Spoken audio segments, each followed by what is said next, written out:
कंचन टेकाम ने अपनी पत्नी जिला पंचायत सदस्य और बीजेपी पर किया जुबानी हमला। बोला बालाघाट जिले में कुछ दिनों से जिला पंचायत सदस्य स्मिता टेकाम और बालाघाट जनपद उपाध्यक्ष शंकर लाल बिसेन की खबरें सुर्खियां बटोर रही है। इसके साथ कुछ दिनों पहले कंचन टेकाम की पत्नी स्मिता टेकाम, शंकर लाल बिसेन और शंकर लाल की पत्नी आशा बिसेन मीडिया में आए थे। इसी बीच आज 23 अक्टूबर को कंचन टेकाम के द्वारा बालाघाट सर्किट हाउस में प्रेस वार्ता कर जिला पंचायत सदस्य स्मिता टेकाम, शंकर लाल बिसेन और बीजेपी पर जुबानी हमला किया है। देखिए खास रिपोर्ट में। कि आदिवासियों को परेशान करो, उनकी माँ बहनों की इज्जत लूटो, उनका घर बर्बाद करो, यही बीजेपी की नीति है। और डॉक्टर शंकर लाल बिसेन जो उपाध्यक्ष जनपद के, वो बीजेपी से बिलोंग करते हैं और उपाध्यक्ष जनपद के हैं। मुझे तो ऐसी लग रहा है सर, क्योंकि मेरा कोई भी किसी भी प्रकार से मुझे न्याय नहीं मिल रहा है, न कार्रवाई हो रही। मैं अजाक्स थाने में दिया हूँ, मैं आदिवासी समाज का व्यक्ति हूँ, वो एक कुंवार समाज के व्यक्ति हैं, लेकिन उनके ऊपर अभी तक की कोई भी कानूनी रूप से कार्रवाई नहीं हुई है। तो मुझे ये भी लगता है कि राजनीतिक कहीं ना कहीं प्रेशर उनके साथ में है। और मैं अकेला हूँ, एक आदिवासी हूँ। आदिवासी गरीब की कभी नहीं सुनी जाती है, तो आप भी जानते हैं। और आदिवासियों का तो बिल्कुल बीजेपी वालों ने तमाशा बना के रख दिया है। माँ बहनों की इज्जत लूटते हैं, उनका घर बर्बाद करते हैं, मारते हैं, पीटते हैं। अभी बीच में आपको भी ये भी पता चला था कि आदिवासियों के ऊपर पेशाब करके किया जाता है, उनको नंगा करके मारा जाता है। ये सब कुछ हो रहा है आदिवासियों से। ये बालाघाट जिले में भी एक नई घटना आपके सामने आ चुकी है कि एक जिला पंचायत सदस्य के पति के साथ कितना गलत हो रहा है, और एक जिला पंचायत सदस्य अपने पति का घर छोड़ के शंकर लाल बिसेन के साथ में रहना चाहिए। ये आप देख रहे हैं।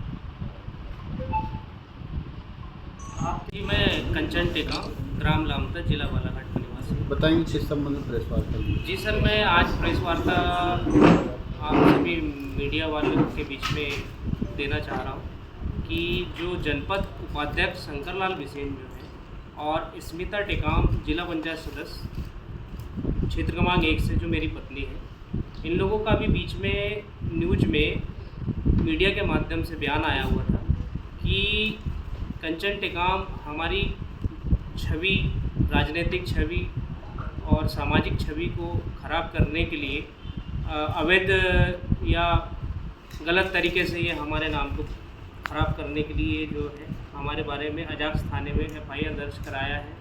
और जो भी हमारी राजनीतिक छवि, कैरियर को बर्बाद करने के लिए हमारे लिए गलत तरीके से आरोप प्रत्यारोप मेरे ऊपर लगाया गया है, जो कि इस त्रिस्तरीय पंचायत चुनाव को हमने जीता और उसके बाद हमारी पत्नी को हमने जिला पंचायत सदस्य बनाया सभी मतदाता साथियों के सहयोग से। उसके कुछ दिनों के बाद में राजनीतिक जो ऐसा कुछ समय आया जो हमारी पत्नी को राजनीतिक मीटिंगों में जाना पड़ा, ऑफिसों में जाना पड़ा। तो वह आती जाती थी, मेरे साथ में आती जाती थी और कभी कभी अकेले भी आती थी। तो जो डॉक्टर शंकर लाल बिसेन जो जनपद के उपाध्यक्ष हैं, उनके साथ मेरी पत्नी के अवैध संबंध मेरे द्वारा देखा गया और कुछ ऐसे सबूत मेरे पास में और कुछ ऐसे संज्ञान से मुझे पता चला गुप्त सूत्रों से, और लोगों ने भी बताया कि आपकी पत्नी और शंकर लाल बिसेन के अवैध जो संबंध जो चल रहा है, इससे क्या है आपकी छवि खराब हो रही है।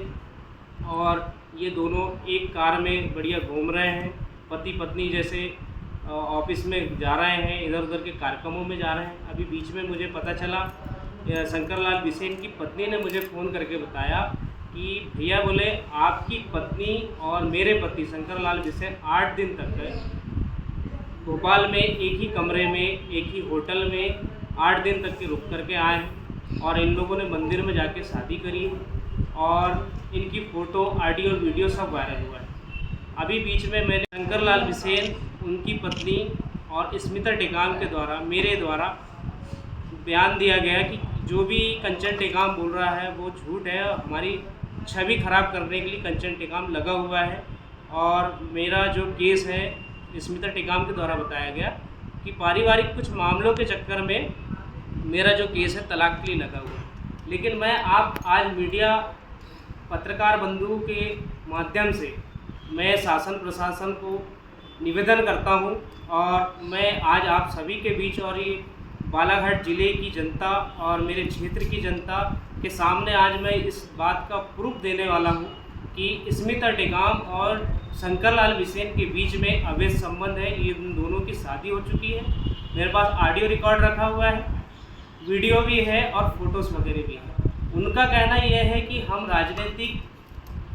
हमारे राजनीतिक करियर को आगे बढ़ाने के लिए राजनीति को चलाने के लिए हम एक दूसरे के साथ में घूमते थे, आते जाते थे।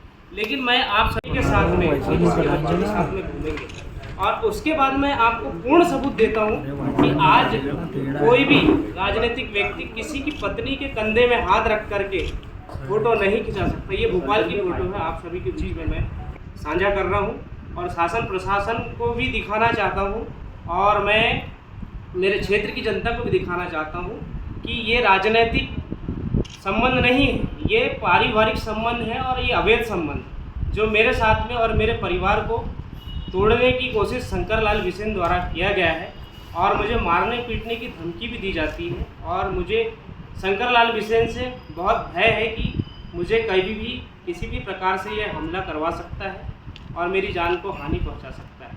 तो मैं आप सभी मीडिया बंधुओं से निवेदन करता हूं हाथ जोड़ के और शासन प्रशासन से और ज़िले के मुखिया एसपी साहब से मैं निवेदन करता हूं कि इस मामले की जांच आप साइबर से करवाइए कि शंकरलाल बिसेन की पत्नी का फ़ोन मुझे आता है कि मैं शंकरलाल बिसेन की पत्नी को फ़ोन करता हूं और जो रिकॉर्डेड रखा है वो सच है या गलत।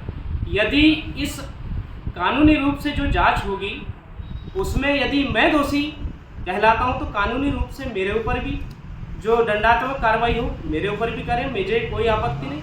मुझे लेकिन न्याय मिलना चाहिए। मैं सिर्फ मेरे बच्चों की लड़ाई लड़ रहा हूँ क्योंकि ये दोनों अपने प्रेम प्रसंग में चूर हो चुके हैं। इन लोगों को मैं समझाने गया था, समझाइश दिया तो, लेकिन इन लोगों के द्वारा मुझे कहा गया कि हम दोनों एक दूसरे से प्रेम करते हैं, तुझे जो बनता है वो हमारा कर ले और जो बनता है उखाड़ लेना। इस टाइप के शंकरलाल बिसेन के बयान थे। दूसरी बात कि जो मेरे बच्चों से जब मैं मिलने जाता था तो मेरे बच्चों से इन्होंने मेरे को मिलने के लिए मना कर दिया और उसके बाद में ये लोग कई प्रकार के आरोप प्रत्यारोप मेरे ऊपर लगाए, लेकिन मेरे पास सबूत नहीं होने के वजह से मैं शांत बैठा हुआ था। बीच में शंकरलाल बिसेन की पत्नी का मुझे फ़ोन आया, तब जाकर के मैं अपने कदम को आगे बढ़ाया और शासन प्रशासन की मदद लेने के लिए मैं गुहार लगाया। अजाक्स थाने में मैंने एक आवेदन दिया, माननीय एसपी साहब को दिया, माननीय लामता थाना प्रभारी जी को दिया। उसके बाद में अभी इन लोगों ने अपना एक वीडियो वायरल किया पत्रकार बंधुओं के माध्यम से, तब जाकर के मुझे थोड़ा सा ऐसा लगा कि ये लोग गलती करने के बावजूद भी मुझे गलत ठहरा रहे हैं और क्षेत्र की